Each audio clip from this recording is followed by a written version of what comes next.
तो दोस्तों, क्योंकि सास भी कभी बहू थी कि आज के एपिसोड की शुरुआत में नोएना सुज्जू से अपने अगले कदम पर बात करती है। नोएना तर्क देती है कि मिहिर और तुलसी अक्सर बच्चों के मुद्दों और उनकी शादियों को लेकर लड़ते रहते हैं, जिसका मतलब है कि वे दोनों एक साथ खुश नहीं हैं।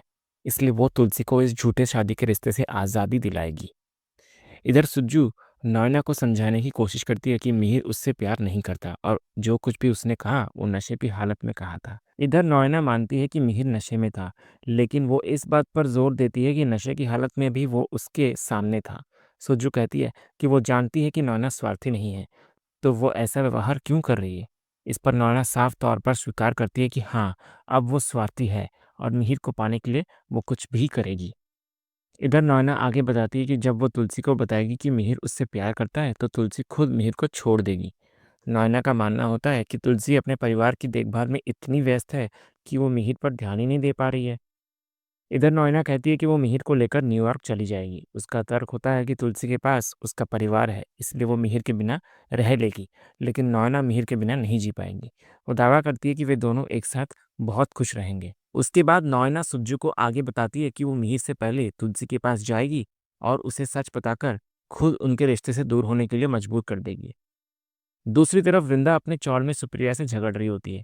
वृंदा देखती है कि सुप्रिया ने उसका एक बॉक्स फेंक दिया होता है, तो वृंदा गुस्से से पूछती है कि उसने उसका बॉक्स क्यों फेंका, वो उसकी नौकरी से जुड़ा हुआ था। तो सुप्रिया वृंदा पर भड़क जाती है और कहती है कि अब वृंदा नौकरी के लिए नहीं जा रही है, इसलिए वो डिब्बा उसके लिए बेकार था, इसलिए उसने उसे फेंक दिया। इधर सुप्रिया द्वारा फेंके गए बॉक्स को वृंदा खोलती है। उसे बॉक्स में अपनी नौकरी से संबंधित कागजात के साथ अंगद का क्रेडिट कार्ड मिलता है। तो वृंदा सोचती है कि अंगद सर जरूर अपना क्रेडिट कार्ड ढूंढ रहे होंगे और वो इसे तुरंत उन्हें वापस देने का फैसला करती है। दूसरी तरफ अंगद धनतेरस की पूजा के लिए तैयार हो रहा होता है। उसकी नज़र सोने के सिक्कों पर पड़ती है, जिससे उसे वृंदा की याद आती है। तभी तुलसी उसे पूजा के लिए आवाज लगाकर बुलाती है। पंडित जी पूजा शुरू करने के लिए कहते हैं, लेकिन तुलसी मिहिर के आने का इंतजार करने को कहती है। दूसरी तरफ अंगद और ऋतिक के बीच मजेदार नोकझोंक होती है कि माँ का सबसे प्यारा बच्चा कौन है। फिर अंगद ऋतिक से परी के बारे में पूछता है, तो ऋतिक बताने लगता है कि परी को पूजा पाठ में कोई दिलचस्पी नहीं है। फिर अंगद तुलसी को धनतेरस पर खरीदा हुआ एक सोने का सिक्का भेंट करता है, तो तुलसी खुश होकर उसकी तारीफ करती है कि उसका बेटा समझदार हो गया है और वो सिक्का पूजा में रखने के लिए जाती है। इधर पंडित जी कहते हैं कि घर में बड़े बेटे यानी कि अंगद की शादी होने वाली है, जिससे घर में लक्ष्मी का आगमन होगा। वो प्रार्थना करते हैं कि घर में ऐसी बहू के कदम पड़े जो सुख समृद्धि और शांति लाए। तभी ठीक उसी समय वृंदा वीरानी हाउस में प्रवेश करती है। पंडित जी तुलसी से उनकी होने वाली बहू का नाम पूछते हैं। इधर अंगद, जो वृंदा को देखकर आश्चर्यचकित होता है, तुरंत जोर से वृंदा पुकारता है। तो पंडित जी को गलतफहमी हो जाती है कि वृंदा ही अंगद की होने वाली बहू का नाम है। पंडित जी कहते हैं कि यह नाम बहुत शुभ है और तुलसी जी, लगता है कि आपकी ही परछाई बहू के रूप में घर आ रही है। इधर तुलसी और घर के सभी सदस्य इस गलतफहमी और अंगद द्वारा वृंदा का नाम लिए जाने से हैरान हो जाते हैं। तभी अंगद स्थिति स्पष्ट करते हुए तुलसी से कहता है कि माँ, वृंदा घर आई है। उसके बाद तुलसी वृंदा से आकर पूछती है कि वो यहाँ क्यों आई है। तो वृंदा बताती है कि वो अंगद का क्रेडिट कार्ड वापस देने आई थी। तो अंगद इधर जाहिर करता है कि वो क्रेडिट कार्ड कब से ढूंढ रहा था। फिर वृंदा वहां से जाने लगती है, लेकिन तुलसी उसे धनतेरस की पूजा तक रुकने के लिए कहती है।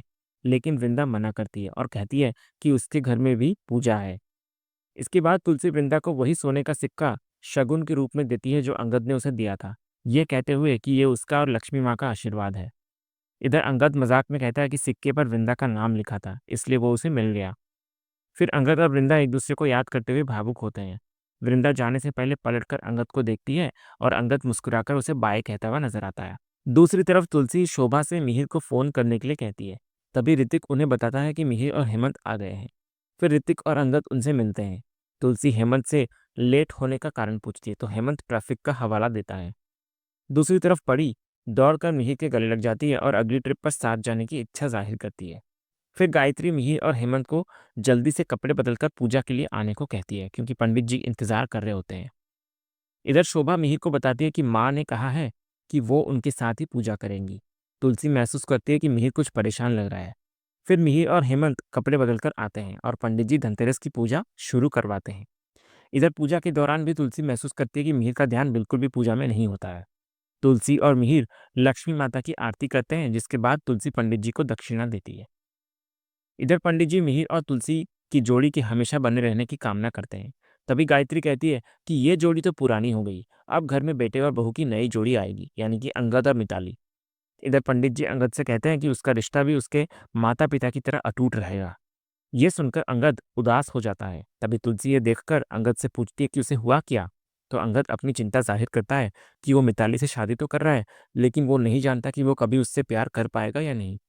तभी परी बीच में आती है और अंगद को समझाती है कि मिताली इतनी अच्छी और मॉडर्न है, तो उससे उससे प्यार क्यों नहीं होगा। उसके बाद अंगद परी के सामने अपनी दुविधा जाहिर करता है और पूछता है कि क्या गारंटी है कि शादी के बाद उसे मिताली से प्यार हो ही जाएगा।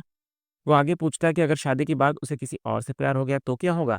तो ये सुनकर तुलसी गुस्से से भड़क जाती है और पूछती है कि वो ये क्या बोल रहा है। अंगद बचाव करते हुए कहता है कि आजकल ये सब कॉमन है। तो तुलसी गुस्से में अंगद से कहती है कि कॉमन हमारे घर में नहीं चलेगा।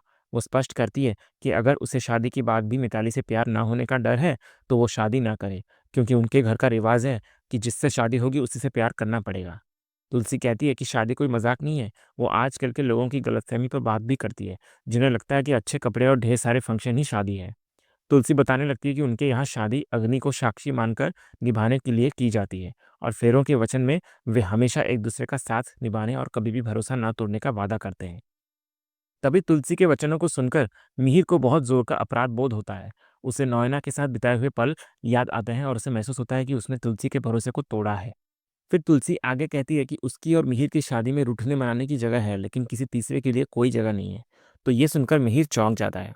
फिर तुलसी की बात सुनकर मिहिर बेचैन हो जाता है और तुरंत तुलसी से कहता है कि उसे उससे अकेले में बात करनी है।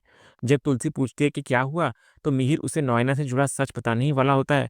तभी हेमंत उसे रोक देता है। हेमंत आंखों से इशारा करता है कि अभी सच्चाई बताने का सही समय नहीं है। तो मिहिर हेमंत का इशारा समझ जाता है और बहाना बनाता है तुलसी के सामने कि वो बहुत थक गया है, और इतना कहकर वो वहां से चला जाता है। इधर तुलसी मिहिर के अचानक जाने पर हेमंत से पूछती है कि क्या इवेंट ठीक से नहीं हुआ। तो हेमंत तुलसी को आश्वस्त करता है कि इवेंट बहुत अच्छा रहा है और उसे किसी बात की फिक्र नहीं करनी चाहिए, क्योंकि वो उसके साथ है। वो तुलसी से आगे कहता है कि वो बस दिवाली अच्छे से मनाए। दूसरे सीन में आखिर में मिहिर और तुलसी ऑफिस में भी धनतेरस की पूजा करते हैं। मिताली, जो पूजा से ऊब चुकी होती है, परी से पूछती है कि उसके घर पर कितनी बार पूजा होती है। तो इस पर परी जवाब देती है कि अब मिताली भी इसी परिवार का हिस्सा बन गई है, इसलिए वे दोनों मिलकर इन सब चीजों को बदल देंगी। दूसरी ओर सुज्जू नॉयना से पूछती है कि क्या मिहिर ने तुलसी को सब कुछ बता दिया है। तो नॉयना मिहिर और तुलसी को एक साथ पूजा करते हुए देखती है और कहती है कि अगर मिहिर ने बताया होता तो वे दोनों एक साथ पूजा नहीं कर रहे होते। तभी सुज्जू कहती है कि शाम को सगाई है, इसलिए मिहिर को अब तुलसी को बताने का मौका नहीं मिलेगा। लेकिन नॉयना इस बात को खारिज करती है और कहती है मौका मिलता नहीं है, मौका बनाना पड़ता है। फिर नॉयना दृढ़ संकल्प के साथ कहती है कि वो आज तुलसी को मिहिर द्वारा यूएस में कही गई सारी बातें बताएगी। नयना दावा करती है कि आज उसका और मिहिर का रिश्ता जुड़ जाएगा और मिहिर तथा तुलसी का रिश्ता टूट जाएगा। और इसी नाटकीय और निर्णायक मोड़ वाले सीन के साथ आज का ये एपिसोड यहीं समाप्त होता है। तो दोस्तों, आज का ये वीडियो आपको कैसा लगा, कमेंट के माध्यम से हमें ज़रूर कहिएगा, और कमेंट में हाइप करना भी मत भूलिएगा, और वीडियो को लाइक भी कीजिएगा, शेयर भी कीजिएगा, और सब्सक्राइब करना तो बिल्कुल भी मत भूलिएगा, ताकि ऐसे ही रोज़ लेटेस्ट एपिसोड के अपडेट्स आप हमारे इस चैनल पर पा सकें। तो मिलते हैं हम एक नए एपिसोड के रिव्यू में। तब तक के लिए स्वस्थ रहें, मस्त रहें।